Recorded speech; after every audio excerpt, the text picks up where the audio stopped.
اللہ کے پاک پیغمبر علیہ الصلوۃ والسلام پر عبادت اور ثواب سمجھ کر درود شریف پڑھیں۔ اللہم صلی علی محمد وعلی آل محمد کما صلیت علی ابراہیم وعلی آل ابراہیم انک حمید مجید۔ اللہم بارک علی محمد وعلی آل محمد کما بارکت علی ابراہیم وعلی آل ابراہیم انک حمید مجید۔ میرے انتہائی واجب الاحترام و قابل صد احترام وسیع وقار محترم مکرم معزز سامعین و سامعات، بات چل رہی تھی کہ کبھی کبھی شوہر بیوی کو بطور سزا کے اس کے ماں باپ کے گھر بٹھا کے رکھتا ہے، اور اس بات کو کئی سال بھی گزر جاتے ہیں۔ شوہر یہ سمجھتا ہے کہ میں بیوی کو سزا دے رہا ہوں، اس کو ذلیل کر رہا ہوں۔ اس پر قدر تفصیل سے بات ہو چکی ہے، لیکن آج تصویر کے دوسرے رخ پر بات کرتے ہیں کہ کبھی کبھی باوجہ، اب وہ شرعی ہے یا وجہ غیر شرعی، کہ والدین اپنی بیٹی کو اپنے گھر رکھتے ہیں، شوہر کے پاس جانے نہیں دیتے۔ اسی طرح کبھی کبھی باوجہ شرعی ہو یا غیر شرعی، بیوی اپنے شوہر سے طلاق کا مطالبہ کر دیتی ہے۔ آج اس پر قدر تفصیل سے بات عرض کرنا ہے، اور یہ بات بڑی اہم اور سمجھنے کے قابل ہے۔ اگر آج کی یہ گفتگو سمجھ میں آ گئی، امید ہے اللہ کی ذات عالی سے کہ پھر لڑکی اپنے شوہر سے کبھی طلاق کا مطالبہ نہ کرے گی، اور والدین اپنی بیٹی کو اپنے گھر نہیں لائیں گے، بلا وجہ کا خاندان ٹوٹے گا نہیں انشاءاللہ العزیز۔ سب سے پہلے تو وعید سنیں، سرکار دو عالم امام الانبیاء سید المرسلین حضرت محمد صلی اللہ تعالی علیہ وسلم کا فرمان عالی شان ہے، یہ جو عورت بلا وجہ اپنے شوہر سے طلاق کا مطالبہ کرتی ہے، ویسے تو جنت کی خوشبو 500 سال کی مسافت سے آ جائے گی، لیکن یہ ایسی کم نصیب عورت ہے جو شوہر سے بلا وجہ طلاق کا مطالبہ کرتی ہے، 500 سال کی مسافت سے جو خوشبو جنت کی آتی ہے، یہ عورت اس جنت تو دور کی بات جنت کی خوشبو سے بھی محروم۔ اتنا بڑا جرم ہے اس عورت کا شوہر سے بلا وجہ کے طلاق کا مطالبہ کرنا۔ آپ کے ذہن میں یہ بات ہوگی کہ بلا وجہ طلاق کا مطالبہ کرتا کون؟ میں عرض کر رہا ہوں کہ وجہ دو طرح کی ہے، ایک وجہ شرعی ہے، ایک وجہ غیر شرعی ہے، اور وجہ غیر شرعی کو شریعت وجہ تسلیم نہیں کرتی، اس لیے ہم اس کو تعبیر کر سکتے ہیں کہ بلا وجہ وہ شوہر سے طلاق کا مطالبہ کرتی۔ مثلا شوہر سے تقاضا کرتی ہے کہ ٹیلی ویژن لے کر آؤ، میرے گھر میں کیبل لگاؤ، مجھے فلاں ہوٹل پر لے جاؤ، مجھے فلاں گھر ملانے کے لیے لے جاؤ۔ بے پردگی کا مطالبہ کرتی ہے کہ میں نے اپنے تایا زاد چاچا زاد اپنے رشتہ داروں سے بلا روک ٹوک ملنا ہے، یعنی ایسی وجوہات کو لاتی ہے جو شریعت کے ہاں مذموم ہے۔ اب ہم اس کو کہیں گے یہ وجہ اس کو ہم کہیں گے بلا وجہ یہ شوہر سے طلاق کا مطالبہ کرتی۔ سرکار دو عالم امام الانبیاء حضرت محمد صلی اللہ تعالی علیہ وسلم کا فرمان عالی شان فرمایا، جو عورت شوہر سے طلاق کا مطالبہ کرتی ہے وہ اللہ کے نزدیک اتنی مذموم ہے کہ جنت کی خوشبو اگرچہ 500 سال کی مسافت سے آئے گی، پر یہ عورت جنت کی خوشبو سے بھی محروم ہو جائے گی۔ یہ کوئی کم وعید نہیں ہے۔ اور یہاں تک بھی ایک حدیث میں آتا ہے کہ جس بیوی سے اس کا شوہر ناراض ہے اور رات گزر گئی تو ساری رات اللہ کی لعنت اس عورت پر برستی۔ اور یہ بات بھی طے شدہ ہے کہ اگر ماں باپ بلا وجہ اپنی بچی کو گھر لے آتے ہیں اور وہ پھر سالہ سال بٹھائے رکھتے ہیں اور شوہر کے مطالبہ کرنے پر بھی نہیں بھیجتے، ایسے والدین کے بارے میں بھی شریعت مطہرہ بڑے سخت الفاظ استعمال کرتی۔ اس لیے آج ذرا تفصیل سے بات سنیں، میں آپ کو معقولی بات بھی عرض کروں گا اور منقولی بات بھی عرض کروں گا۔ معقولی بات تو یہ ہے کہ ہم پوچھتے ہیں عورت سے کہ پہلے تو یہ بتاؤ، ذرا دل و دماغ سے سوچ کر کے سب سے زیادہ عزت کی حفاظت کا جو ذریعہ ہے وہ کون ہے؟ یاد رکھیں، شادی کے بعد عورت کا سب سے بہترین محافظ دنیا کے اعتبار سے وہ شوہر ہے۔ شوہر کوئی معمولی حیثیت نہیں رکھتا، بلکہ شوہر ایک بہت باکمال حیثیت رکھتا ہے۔ شادی کے بعد تو ماں باپ سے زیادہ حق شوہر کا بن جاتا ہے۔ ایک صحابی رسول علیہ الصلوۃ والسلام تھی، ان کے ابا بیمار ہوئے، پیغام آیا کہ تمہارے ابا بیمار ہیں، پر شوہر گھر میں تھے نہیں۔ اس صحابیہ نے فرمایا کہ جاؤ، میں اس وقت تک اپنے شوہر کے گھر سے نہیں نکل سکتی جب تک کہ مجھے شوہر کی اجازت نہ مل جائے، اور میرا شوہر گھر نہیں۔ پھر اگلی مرتبہ پھر پیغام آیا کہ آپ کا ابا جی مرض الوفات میں پہنچ گئے، آخری دیدار کر لو۔ تو پھر فرمانے لگی کہ رسول اللہ صلی اللہ علیہ وسلم کا فرمان میرے کانوں میں موجود ہے، میرے دل میں حدیث رسول مقبول صلی اللہ علیہ وسلم ہے کہ جب تک شوہر کی اجازت نہ ہو میں گھر سے نہیں نکل سکتی۔ یہاں تک کہ پھر پیغام آیا کہ آپ کے ابا جی وفات پا گئے۔ اس صحابی رسول علیہ السلام نے فرمایا کہ میں اس وقت بھی رسول اللہ صلی اللہ علیہ وسلم کی حدیث پر عمل کروں گی، اور جب تک میرا شوہر اجازت نہیں دے گا میں نہیں جا سکتی، اور میرا شوہر گھر پہ نہیں۔ یہاں تک کہ جب شوہر آئے تو باپ کی تدفین ہو گئی۔ شوہر کو پتہ چلا کہ میری بیوی میری اجازت کے بغیر گھر ہی رہی، گھر سے نکلی نہیں، اور اپنے ابا کا دیدار بھی نہ کر سکی۔ تو فرمانے لگے اللہ کی بندی، کیا میں تمہیں تمہارے ابا سے ملنے سے روکتا؟ چلی جاتی۔ قربان جائیے، اسلام کی ایسی نامور خواتین میں سے تھی۔ فرمانے لگی کہ رسول اللہ صلی اللہ علیہ وسلم کی حدیث تو میرے سینے میں، میں شوہر کی اجازت کے بغیر گھر سے نہیں نکل سکتی۔ صحابی رسول علیہ السلام کو بڑا ملال ہوا، اور ان صحابیہ کو لے کر گئے حضور علیہ السلام کے پاس کہ یا رسول اللہ، کیا بھلا میں روکتا اس کے ابا جی سے ملنے سے؟ آپ علیہ السلام نے فرمایا ہاں بھی تو راضی ہے اس عمل پر؟ اس نے کہا یا رسول اللہ میں راضی ہوں کہ میں نے آپ کی بات پر عمل کیا۔ فرمایا حضور علیہ السلام نے کہ تمہارے ابا جنت کے گھوڑوں کی سیر کر رہا، یعنی ایسی عظیم خوشخبری تھی کہ جنت میں سونے کے گھوڑے پر سیر کر۔ تو میرے محترم بھائیوں، عورت بلا وجہ اپنے شوہر کی اجازت کے بغیر گھر سے باہر قدم نہیں نکال سکتی۔ تو یہاں کیسے ہم ممکن مان لیں یہ بات کہ آج کی عورت کامیاب ہو جائے گی شوہر کی اجازت کے بغیر گھر سے نکل کر؟ آج یہ عورت اپنے گھر آ جاتی ہے اپنے شوہر کو چھوڑ کر، اور یہ سمجھتی ہے کہ میں اب بڑی کامیاب ہو گئی، بڑی باعزت ہو گئی ہوں۔ یقین کریں، اس عورت کو چند دن اپنے ماں باپ کے گھر گزارنے کے بعد ذرا اس کو کہو کہ انا سے ہٹ کر بتائے، اپنے دل کی حقیقی کیفیت کو بتائے۔ کیا بتاؤ تمہارے دل کی کیفیت کیا ہے؟ یہ کہے گی کہ میں نے شوہر سے عظیم گھر کوئی نہیں دیکھا۔ میں آپ کو ایک واقعہ سناتا ہوں، دلچسپ بھی ہے، سبق آموز بھی ہے۔ میرے پاس دارالفتاء میں جامعہ مظاہر کوٹتو میں ایک جوڑا آتا ہے، بیوی مطالبہ کرتی ہے کہ مجھے شوہر سے طلاق دلوائی جائے۔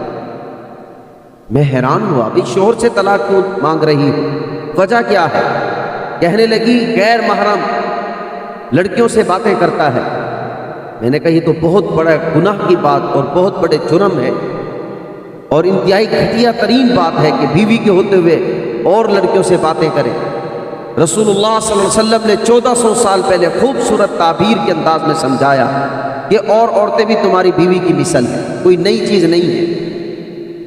لیکن بات چونکہ شوہر کی غلط تھی، میں نے کہا شوہر کو ایک طرف بیٹھو، اور بیوی کو ایک تصوراتی انداز میں سمجھانے کی کوشش کی کہ آپ کا مطالبہ کیا ہے؟ کہنے لگی مجھے طلاق چاہیے۔ میں نے کہا اچھا چلو طلاق ہو گئی۔ تصور میں ایسے سمجھانے کے لیے میں نے کہا کہ طلاق ہو گئی، اب بتاؤ آپ عدت میں بیٹھو گی، زیب و زینت ختم 3 مہینے تک، ہر آنے والی عورت ایک بات آپ کی رحم میں ترس میں کھائے گی اور 3 باتیں بطور تانے کے کہے گی۔ کہ بس جاتی، اجڑتی کیوں ہے، کرتے ہی سب لوگ ایسے۔ ماں باپ عدت تک تو آپ کا خیال کریں گے، اور عدت کے بعد گلی کے اندر گھٹیا ترین لوگ آپ پر تان و تشنی کریں گے، انگلیاں اٹھائیں گے۔ ابا کی چرپائی پر بیٹھو گے، ایک وقت کے بعد اماں بھی کہہ دے گی تیرے ابا کی چرپائی ہے۔ بھائی کی چرپائی پر بیٹھو گے، بھابھی بھی کہے گی تیرے بھائی کی چرپائی ہے، اور تمہیں آنسو بہانے کے لیے کوئی محفوظ جگہ نہ ملے۔ جہاں ایک کمرے کی کم از کم تم مالکہ تھی، آج ایک چرپائی کی بھی مالکہ نہ رہی، اور پھر نتیجہ تم معتدہ کہلاؤ گی۔ پھر گلی میں جب عدت کے بعد نکلو گی، ہر ایک کی گھٹیا نظر تم پر پڑے گی، اور اگر تم کہیں اور شادی کرو گی تو اسی بات میں اپنے آپ کو تھکاؤ گی، کھپاؤ گی کہ کہیں دوسرا شوہر مجھے یوں نہ کہہ دے کہ تو کسی قابل ہوتی تو پہلا ہی شوہر بسا لیتا، پہلی جگہ تو طلاق کیوں نہ مانگتی، ضرور تیرا کوئی قصور ہے، تو اتنی اندھوناک محنت کر کے اپنا گھر بسائے گی، تو کیا ہی اچھی بات ہے تو اسی شوہر کے ساتھ گھر بسا لے، تحفظات مانگ لے، اس کے لیے دعائیں مانگ، رات کو تہجد پڑھ، اس کے لیے اللہ کے حضور تہجد میں اس کے لیے دعائیں کر، انشاءاللہ اللہ کسی کی محنت کو ضائع نہیں کرتا۔ اور پھر میں نے ایک دو وظیفے بتائے، الحمدللہ اللہ نے ان کا گھر بھی بسایا اور صاحب اولاد بھی بنا، اور اللہ کا شکر ہے الحمدللہ 90% اللہ نے مجھ سے یہ کام لیا، میں اس کا تہ دل سے شکر گزار ہوں کہ گھر بسوائے ہیں، اجڑوائے نہیں۔ میں کہتا ہوں کہ ذرا تھوڑا سا تصور کی دنیا میں جا کر دیکھو، طلاق کے بعد تو بھیانک زندگی ہے عورت کی، بھیانک۔ صرف شوہر نہیں ہے، بلکہ عورت کا وقار شوہر ہے، عورت کی عزت کا مقام شوہر ہے، عورت کی خواہشات کی تکمیل کا نام شوہر ہے، عورت کے ارمانوں کی تکمیل کا نام شوہر ہے، عورت کی شخصیت کا نام شوہر ہے۔ عورت اپنے اگر وجاہت کے ساتھ نکلتی ہے تو وجہ شوہر ہے، اگر سکھ کا ایک لقمہ کھاتی ہے تو وجہ شوہر ہے، اگر ایک مقام رکھتی ہے تو وجہ شوہر ہے، اگر خاندان میں ایک حیثیت رکھتی ہے تو وجہ شوہر ہے، عالی شان گھر میں رہتی ہے وجہ شوہر ہے، وقار کے ساتھ صبح و شام گزارتی ہے تو وجہ شوہر ہے، اگر ارمان پورے کرتی ہے وجہ شوہر ہے۔ تو شوہر کوئی معمولی نہیں، بلکہ وہ مضبوط خیمہ ہے جو زمانے کے ہر تیر کو اپنے اوپر جھیلتا ہے اور اپنی بیوی پر آنچ نہیں آنے دے۔ لیکن تھوڑا سا ذرا صبر کرنا چاہیے، عورت کو مزاج شناس ہو جانا چاہیے۔ جتنی انرجی، جتنی صلاحیت، جتنی استعداد گھر اجاڑنے میں لگا رہی ہے، میں کہتا ہوں اس سے کم صلاحیت، کم استعداد مزاج شناسی میں لگا لے تو انشاءاللہ اس کا گھر اجڑے گا نہیں، کمال کا بسے۔ جتنی یہ غور و فکر اس کی باتوں پر کرتی ہے، مجھے تانا دے رہا ہے، مجھے گھٹیا کہہ رہا ہے، میرے ماں باپ کو یہ کہہ رہا ہے، میرے بہن بھائیوں کو یہ کہہ رہا ہے، اس پر ذہن دینا چھوڑ دے، صبر کر اور اس کے مزاج کو سمجھ کہ یہ ناشتے میں کیا پسند کرتا ہے، صبح کو جوتا پالش یہ پسند کرتا ہے تو رات کو ہی پالش کر کے رکھو، کپڑے استری والے پسند کرتا ہے تو رات کو ہی کپڑے استری کر کے رکھ دو، آنے سے پہلے اس کو پانی پیش کرو، وہ باتیں فضول نہیں سنتا تو چھوڑ دو فضول سنانا، اپنے وقار کو باقی رکھو، اپنی شخصیت کو باقی رکھو۔ اس لیے بلا وجہ اپنے ماں باپ کے گھر جا کر اتنی صعوبتیں، اتنی مشکلات، اتنی کٹھن زندگی گزارنے سے کروڑوں گنا بہتر ہے مرد کی تھوڑی بہت سن کر وہی گزارا کر۔ اب میں آپ کو ایک وظیفہ بتاتا ہوں، اس وظیفے پر ہر عورت انشاءاللہ دعائیں دے گی کہ شوہر کے اخلاق با کمال ہو جائیں۔ 3 خوبیاں اپنے اندر پیدا کر۔ نمبر 1، اللہ کی فرما برداری، اس لیے کہ شریعت مطہرہ کا اصول یہ ہے جو رب کی فرما برداری کرتا ہے اللہ اپنی مخلوق کو اس کی فرما برداری پر لگاتا ہے۔ اللہ اس کو اپنی مخلوق کو اس کی فرما برداری پر لگا دیتا ہے۔ نمبر 2، مزاج شناس بن جا۔ دوسری خوبی مزاج شناس، دیکھو کہ شوہر کو کون سی باتیں پسند ہے وہ کرے۔ اگر شوہر غم زدہ ہے اور اس کو غم میں غمی پسند ہے تو غم جیسی باتیں کرے تاکہ اس کے مزاج کے مطابق چلے۔ وہ صبح کو کیا کھانا پسند کرتا ہے، پہننا کیا پسند کرتا ہے، کن سے ملنا پسند کرتا ہے، کیسے رہنا پسند کرتا ہے۔ یاد رکھو، جو عورت شام کو شوہر کے آنے سے پہلے گندی مندی رہتی ہو، شوہر کے آنے سے پہلے بناؤ سنوار نہ کرتی ہو، شوہر کو آنے سے پہلے شوہر کی خدمت کی تیاری نہ کرتی ہو، اس شوہر کو کوئی حق نہیں ہے، اس بیوی کو کوئی حق نہیں ہے کہ وہ شوہر کو یہ کہے کہ جلدی آیا کر۔ تم نے کون سے جلدی آنے کے اسباب بنا رکھے؟ بناؤ سنوار ہو، زیب و زینت ہو، خوبصورت ہو، گھر اچھا ہو، کمرہ اچھا بنایا ہوا ہو، بستر خوبصورت بنایا ہوا ہو، اس کے لیے کھانے کا معقول انتظام ہو، اس کے پاؤں دبانے کے لیے اپنے آپ کو تیار رکھے، اس کے لیے کھانا اس سے پوچھے، ہر طرح سے اس کے مزاج کو مطابق اس کا جب آنا ہو تو مزاج کے مطابق اس کا استقبال کرے۔ پھر یہ عورت حق رکھتی ہے کہ میرے شوہر کو کہو کہ وہ عشاء کے بعد، پھر کسی کو کہنے کی ضرورت نہیں، وظائف کرنے کی ضرورت نہیں ہے، پھر تو شوہر خود ہی عشاء کے بعد آئے گا، جس کو یہ پتا ہوگا کہ میری بیوی حسن و جمال کی پیکر بنی ہوئی، میرا گھر صاف ستھرا رکھی ہوئے ہے، میرا کمرہ صاف ستھرا ہوگا، مجھے کھانا گرم ملے گا، میرے پاؤں دبائے جائیں گے، میری خدمت ہوگی۔ تو کون آدمی چاہتا ہے کہ میری خدمت نہ ہو؟ آرام طلبی کو چھوڑو، بلکہ مزاج شناس بن جاؤ، پھر دیکھو اپنے گھر کو بستا ہو۔ اور تیسرے نمبر پر وظیفہ کرو کہ 200 بار کم از کم قل هو اللہ احد اللہ الصمد لم یلد ولم یولد ولم یکن لہ کفوا احد پڑھ لیا کرو۔ اور شوہر کے لیے اخلاق کی دعائیں کرو۔ یہ سورہ اخلاص وہ توحید پر مبنی سورت ہے کہ جس کو جس نیت سے پڑھا جائے اللہ وہ نیت اس کی پوری کر دے۔ اس میں اللہ کی توحید ہی توحید ہے۔ قل هو اللہ احد اللہ الصمد۔ اللہ الصمد کیا مطلب؟ سارے اللہ کے محتاج، ہر کام میں اللہ کے محتاج، ہر فعل میں اللہ کے محتاج، اللہ کسی کا محتاج نہیں۔ عورت گویا اللہ الصمد 200 بار کہہ کر یہ اللہ کو باور کرانا چاہتی ہے کہ آپ محتاج نہیں ہیں، میں محتاج ہوں، آپ بے نیاز ذات ہیں، میرے شوہر کے اخلاق اچھے کرو۔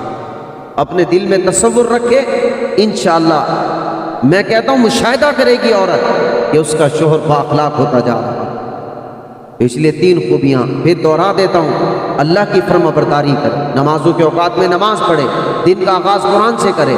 نمبر 2 مزاج شناس بنے، اور نمبر 3 وظائف میں یہ وظیفہ کر لے۔ اپنے ماں باپ کے گھر جا کر بیٹھ جانا یہ کوئی کمال کی بات نہیں، کوئی عقل مندی اور دانشوری کی بات نہیں ہے، اور نہ ہی ماں باپ کو یہ حق پہنچتا ہے کہ شوہر کے گھر سے اپنی بیوی کو، اپنی بیٹی کو لے آئیں، بری بات ہے۔ آپ کوشش کریں، ہفتے کے 7 دن ہے، اگر 1 دن لڑائی ہوئی 6 دن پیار بھی ہوا، مہینے کے 30 دن ہیں، 3 دن لڑائی ہوئی تو 27 دن پیار بھی ہے۔ تم نے 3 دن کو دیکھا اور اپنی بیٹی کو اپنے گھر لے آئے، 27 دن کو نہیں دیکھا کہ اس نے پیار بھی دیا۔ اس لیے میرے قابل احترام والدین، آپ بڑے محترم ہیں، مکرم ہیں، غلط فیصلے نہ لیں کہ کل کو بعد میں بھگتنا مشکل ہو جائے۔ رہی بھائی بات کہ شوہر ظلم کرتا ہے تو کوشش کرے عورت جہاں تک سہ سکتی ہے سہ لے، جب ناقابل برداشت ہو جائے پھر وظائف کرے، جب وظائف بھی نہ ہو پھر اللہ توکل، جو اللہ پر بھروسہ کرے اور علماء کرام سے مشورہ کرے، جو قرآن و سنت میں فیصلہ ہو پھر اس پر عمل کرے۔ اللہ عمل کی